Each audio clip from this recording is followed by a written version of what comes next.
लाला को नजर लग गई है, देखो उनको झाड़ा लगा करके आओ। भगवान शिव ने कहा लगता है कि प्रभु की कृपा हो गई। जब तक प्रभु की कृपा नहीं हुई थी तब तक कोई पूछने वाला नहीं था, और जब प्रभु की कृपा हो गई तब बुलावा आ गया। भगवान शिव ने कहा गोपियों से, देवी ये बताओ कि तुम्हारी मैया अपने लाला को दर्शन कराएगी हमको? बोले हाँ कराएगी, हम तुम्हें वचन देती हैं, चलो तुम हमारे साथ। अपने कन्हैया को हमारी गोद में भी देगी मैया? बोले हाँ देगी, बस तुम हमारे साथ चलो जल्दी। और भगवान शिव गोपियों के साथ में आए।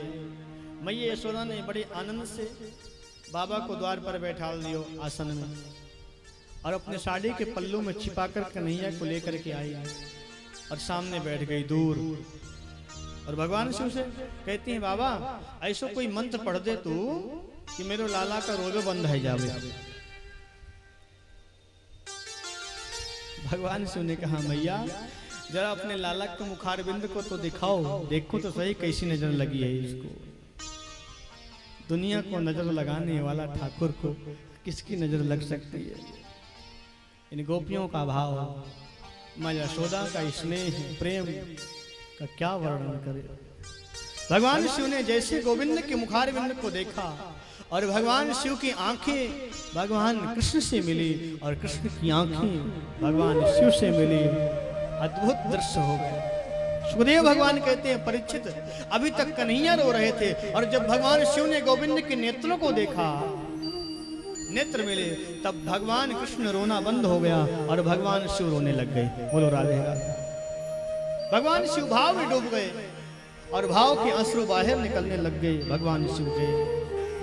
मैया यशोदा बड़ी प्रसन्न हुई, अरे बाबा तो बहुत चमत्कारी है, तुझे देखती ही मेरा लाला रोना बंद कर दियो। भगवान शिव ने कहा मैया एक बार अपने लाला को मेरी गोद में दे देगी तो जन्म जन्मांतर तक कभी तेरा लाला रोएगा ही नहीं। बोलो राधे राधे। मैया ने कहा बाबा तेरी गोद में अपने लाला को तो मैं दे सकूं, लेकिन ये बड़े बड़े जो नाग के मुख तेरे सामने है रहे हैं, इन नागन के मुख को देख करके मुंह को डर लग रहे हुए, और मेरा छोटो सो लाला है, कदाचित गलती से भी कोई नाग अगर एक फण मार दियो मेरे कन्हैया के ऊपर, फिर मैं संसार को कौन सा मुख दिखाऊंगी। इसलिए अगर लाला को गोद में चाहिए तो ये सापन को मुख ने पीछे साइड को कर ले। भगवान शिव ने नागों का मुख पीछे को किया और मैया यशोदा ने भगवान शिव के गोद पर कन्हैया को दे दियो। और जैसे भगवान शिव ने गोविंद का स्पर्श किया, गोद में लिया, आनंदित हो गए। श्री विग्रह का स्पर्श हो गया भगवान शिव को, और वापिस मैया यशोदा की गोद में दे दिया। मैया यशोदा ने बहुत सा धन दिया भगवान शिव को, लेकिन भगवान शिव क्या करते धन को लेकर के? ब्राह्मणों को संतों को बांट दिया यमुना किनारे, और भगवान बालकृष्ण प्रभु की झांकी का चिंतन करते हुए वापस कैलाश में जब जाने लग गए, तब मैया यशोदा भगवान शिव से निवेदन करती है बाबा मेरी इच्छा है कि आप गोकुल में ही निवास करो। भगवान शिव कहते हैं मैया मैं गोकुल में निवास तो करूंगा, लेकिन मेरी एक शर्त है। मैया ने कहा बाबा आपकी जो शर्त होगी सो हम मानने के तैयार हैं, लेकिन तुम गोकुल में ही रहो। भगवान शिव ने कहा मैया गोकुल में अगर हमारा मंदिर बनवाओगी तब हम गोकुल में निवास कर सकें। मैया ने स्वीकार कर लिया। भगवान शिव कहते हैं मैया हमारा मंदिर ऐसे स्थान पर बनना चाहिए जहां पर आपके लाला स्नान करें, और आपके कन्हैया को स्नान करवे को जो जल है वो हमारे ऊपर बहते होकर के बहते बहते ऊपर है करके नीचे जावे। ऐसो अगर मंदिर बनाओगे तब हम गोकुल में निवास कर सके। और कन्हैया के स्नान गृह से नीचे भगवान शिव का मंदिर बनवा दिया नंदरानी जी ने। नंदेश्वर महादेव भगवान शिव का नाम पड़ गया। कि रह रे योगी नंद भवन में ब्रज में वासो कीजे, जब जब मेरो लाला रोवे तब तब दर्शन दीजे। भगवान शिव एक रूप से गोकुल में निवास करने लग गए। बोलिए शंकर भगवान की जय। कन्हैया लाल की जय। जय जय श्री राधे। शुक्राचार्य भगवान कहते हैं, परीक्षित, भगवान को मारने के लिए कंस ने एक राक्षस भेज दिया जिसका नाम तृणावर्त है। तृणावर्त बूढ़े के रूप में आया, हवा के रूप में, तूफान के रूप में, और आंगन में सोते हुए गोविंद को उठा करके आकाश में ले गया। भगवान ने तृणावर्त के गले को पकड़ करके और जोर से गले को दबाया और तृणावर्त का उद्धार कर दिया भगवान ने। दोनों बालक कृष्ण बलराम गोकुल में बड़े आनंद से खेल रहे हैं। सुखदेव भगवान कहते हैं, परीक्षित, भगवान बालकृष्ण बलराम ब्रजवासी सखा सब बड़े आनंद से खेल रहे हैं।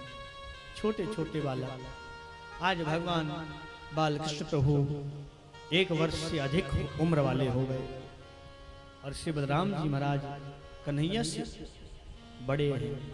दोनों बालक खेलते खेलते खेलते खेलते खेलते खेलते कभी गौशाला में चले जाते हैं, अपनी माताओं से दूर नंद बाबा के पास गए। और नंद बाबा जब गायों की सेवा करने में लग जाते तो दोनों बालक गोबर के ढेर पर जाते और एक दूसरे के ऊपर गोबर डाल डाल करके खूब खेलते आनंद से। नंद बाबा की दृष्टि पड़ती जब दोनों बालकों के ऊपर, गोबर से दोनों सने हुए हैं, गाय के गोबर से कपड़े गंदे कर लिए, श्रृंगार गंदा कर लिए। तब नंद बाबा दोनों को पकड़ करके गोद में उठा करके और नंदरानी जी के पास में लाते हैं। फिर नंदरानी स्नान करा करके दोनों को दुग्ध पिला करके और शयन कराते हैं। सुखदेव भगवान कहते हैं, परीक्षित, इस प्रकार से कृष्ण बलराम गोकुल में आनंद से खेल रहे हैं, सुंदर लीला कर रहे हैं।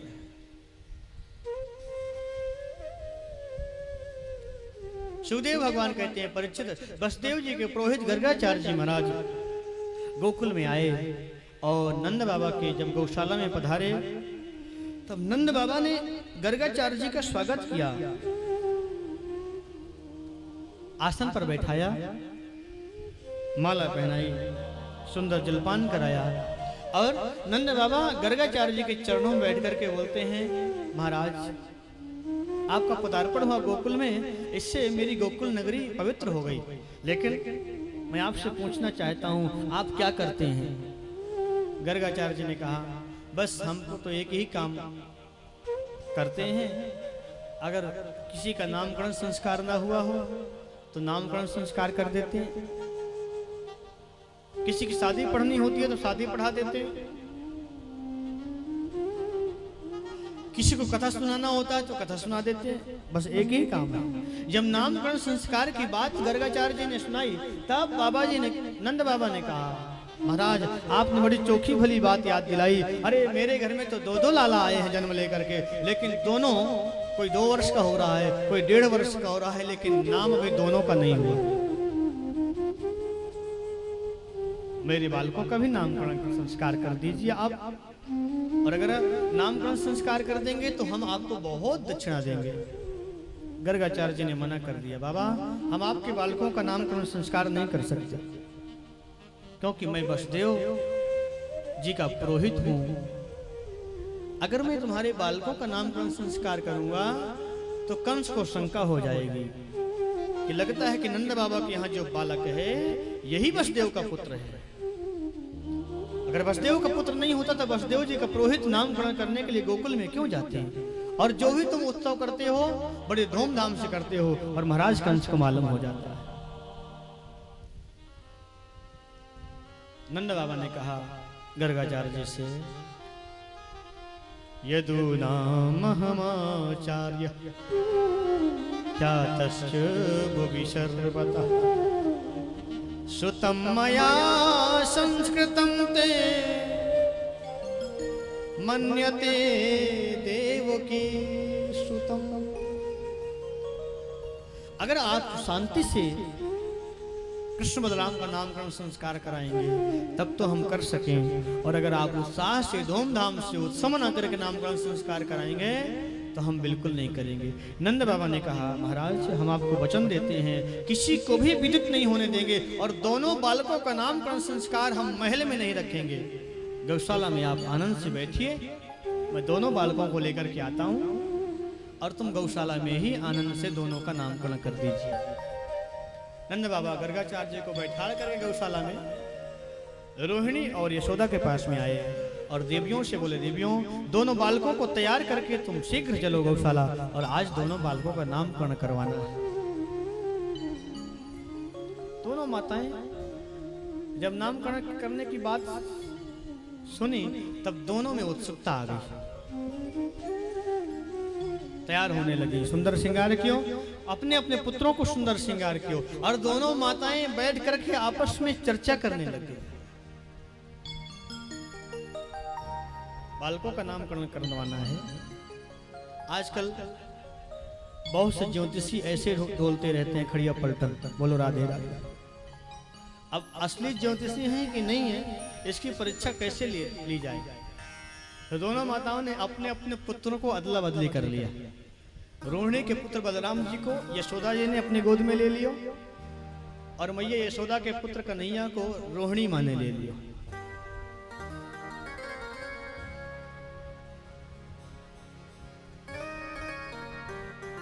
और दोनों गौशाला में आकर के बैठ गए।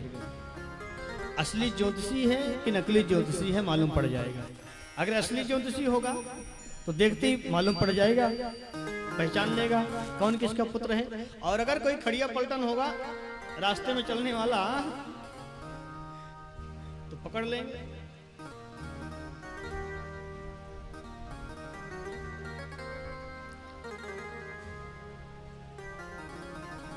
गर्गाचार्य जी महाराज ने दोनों बालकों को देखा, दोनों बालकों को देखा और देखते ही गर्गाचार्य जी की समाधि लग गई। बोलो राधे राधे। भगवान बालकृष्ण प्रभु को जब देखा गर्गाचार्य जी ने तो समाधिस्थ हो गए। बोलो राधे राधे। और बड़ी अद्भुत समाधि लग गई उनकी। हम लोग त्राटक समाधि बोलते हैं जिसको, वो त्राटक समाधि गर्गाचार्य जी को लग गई। भगवान बालकृष्ण प्रभु का दर्शन करते ही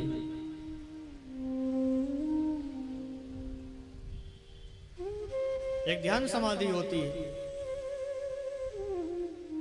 एक एकाग्र समाधि होती है और तीसरी त्राटक समाधि होती है। गर्गाचार्य जी ने जब भगवान बालकृष्ण प्रभु के रूप को देखा तो देह भान भूल गए। बोलो राधे राधे। गर्गाचार्य जी की आंखें खुली रह गई, मुख खुला रह गया और सांस लेना बंद हो गई। बोलो राधे राधे। अब किसी की आंखें खुल जाएं, खुली रह जाए, किसी का मुख खुला रह जाए और सांस बंद हो जाए तो आप क्या बोलेंगे? भैया जल्दी ले चलो, जल्दी ले चलो, जल्दी ले चलो, नहीं दुर्गंधी और आने लग जाएगी। यही तो सोचेंगे। अब गर्गाचार्य जी की यही स्थिति बनी। आंखें खुली, मुख खुला और सांस बंद हो गई। दोनों माताओं ने मुख के सामने ऐसे ऐसे किया लेकिन गर्गाचार्य जी के ऊपर कोई प्रभाव नहीं पड़ा। तो चुटकी ही बजाया, फिर भी समाधि नहीं खुली, आंख के पलक भी नहीं गिरे।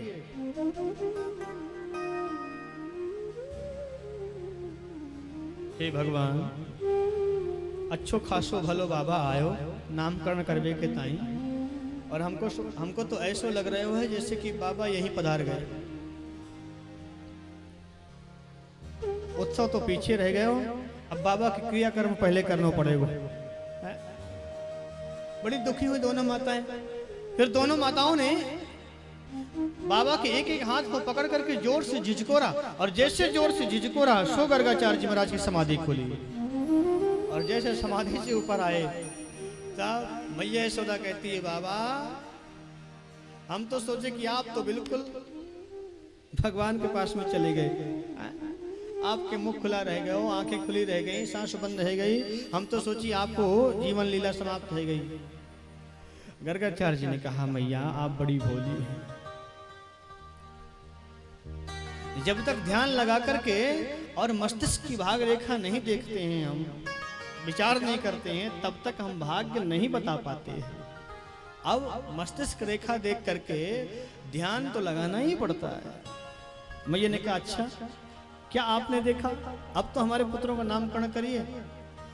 गर्गाचार्य जी ने बड़ी सुंदर बात कही। यशोदा जी की ओर इशारा करते हुए गर्गाचार्य जी ने बलराम जी का नामकरण कर रहे हैं। अयम ही रोहिणी पुत्रो रमयन् सुहृदो गुणै आख्यास्ते राम इति बलाधिक्या बलम विदु। माता तुम्हारी गोद में जो पुत्र बैठा है वो तुम्हारा नहीं है, ये तो साक्षात रोहिणी का पुत्र है। और जैसे ही गर्गाचार्य जी ने बताया कि रोहिणी का पुत्र है, तो मैया ने एक अंगूठी उतारी हाथ से और बाबा की झोली में डाल दियो। बोलो राधे राधे। हाँ, तुरंत सोने की अंगूठी उतार करके झोली में डाल दियो और रोहिणी से कहती है बहन ज्योतिषी बिल्कुल पक्का है, कोई खड़िया पलटन नहीं है। हाँ बिल्कुल पक्का सच्चा ज्योतिषी, ठीक ठीक बताया है। ये रोहिणी का पुत्र है माता, इनका नाम राम, लेकिन बल की अधिकता होने के कारण लोग इनको बलराम कहेंगे। इनके अंदर शक्ति अधिक होगी, इसलिए इनका नाम बलराम है।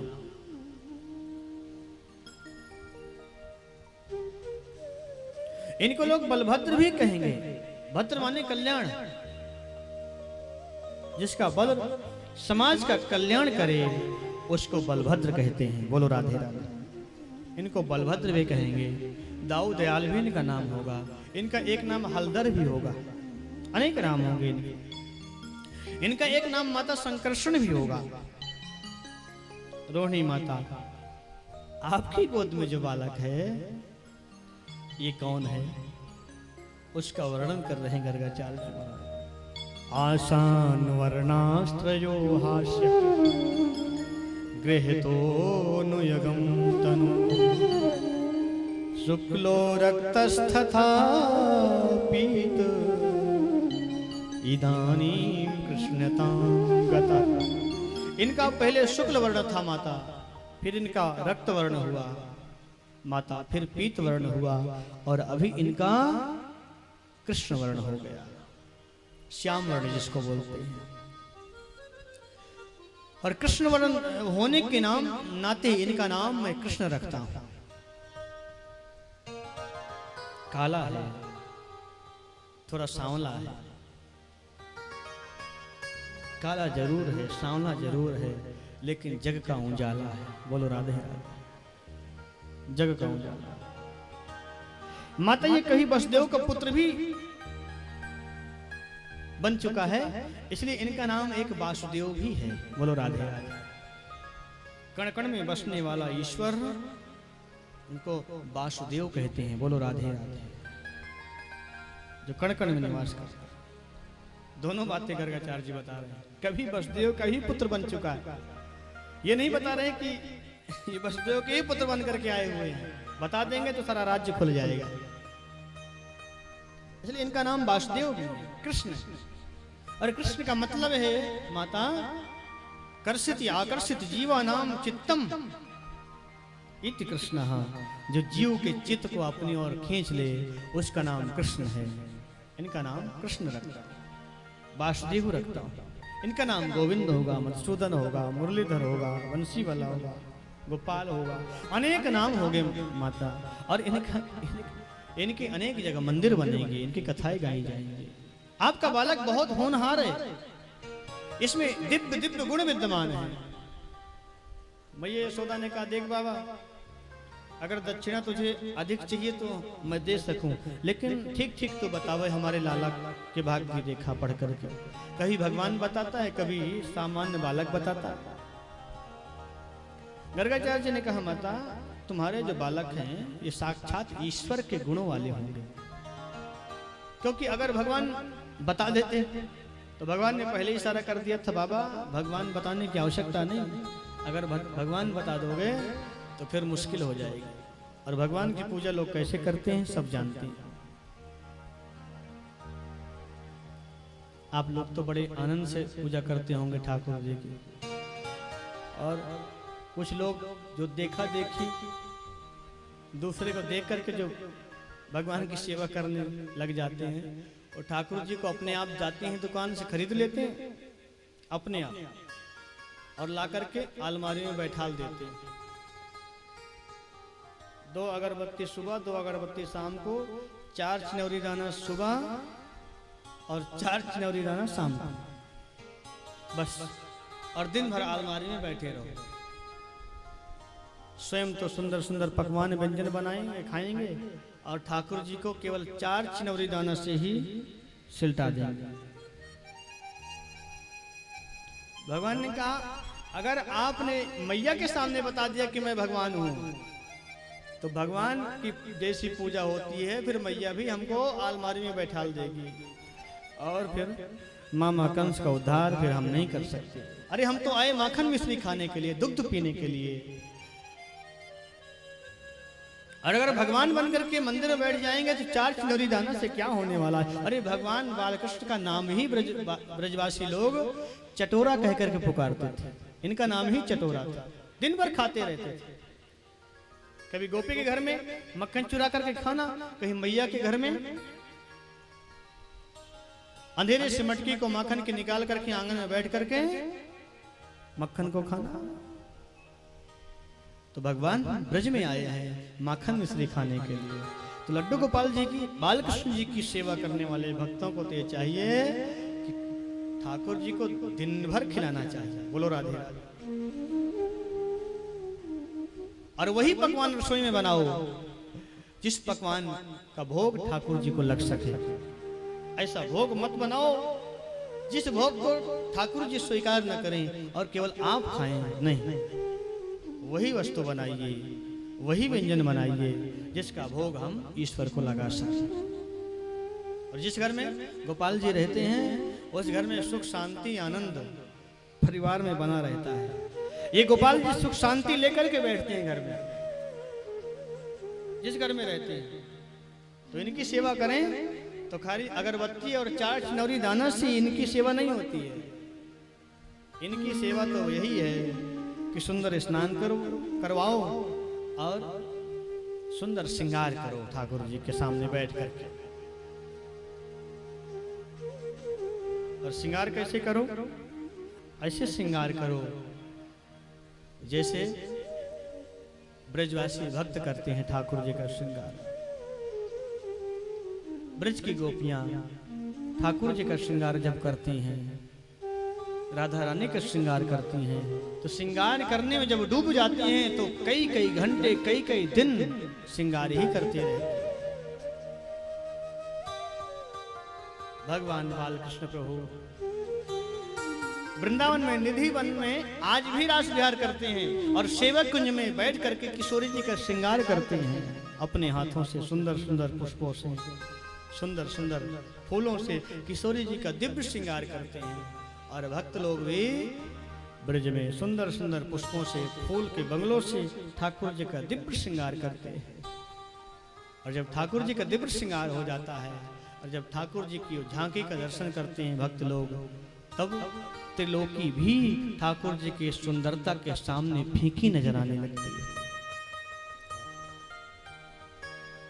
फूलों में सज रहे हैं श्री वृंदावन बिहारी, फूलों में सज रहे हैं श्री वृंदावन बिहारी, फूलों में सज रहे हैं श्री वृंदावन बिहारी, फूलों में सज रहे हैं श्री वृंदावन बिहारी, फूलों में सज रहे हैं श्री वृंदावन बिहारी, फूलों में सज रहे हैं श्री वृंदावन बिहारी, फूलों में सज रहे हैं श्री वृंदावन बिहारी, फूलों में सज रहे हैं श्री वृंदावन बिहारी।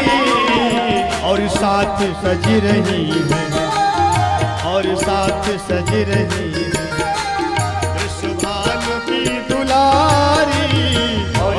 साथ सज रही है वृषभानु की दुलारी, और साथ सज रही है वृषभानु की दुलारी, और साथ सज रही है वृषभानु की दुलारी, सज रहे श्री वृंदावन बिहारी, फूलों में सज रहे हैं श्री वृंदावन बिहारी।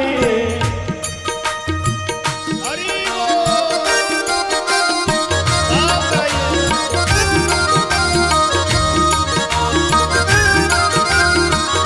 दोनों हाथ ऊपर उठा कर भाव से तालियों के साथ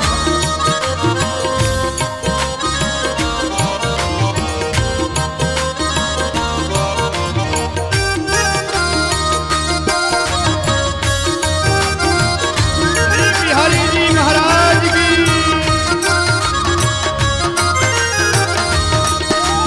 टेढ़ा समकुट सिर पर रखा है किसी अदा से, टेढ़ा समकुट सर पर रखा है किस अदा से, टेढ़ा समकुट सर पर रखा है किसी अदा से, टेढ़ा समकुट सर पर रखा है किस अदा से, करुणा बरस रही है करुणा भरी निगाह से, करुणा बरस रही है करुणा भरी निगाह से, ओ करुणा बरस रही है करुणा भरी निगाह से, करुणा बरस रही है करुणा भरी निगाह से, बिन मोल बिक गए हैं बिन मोल बिक गए हैं जब से छवि निहारी,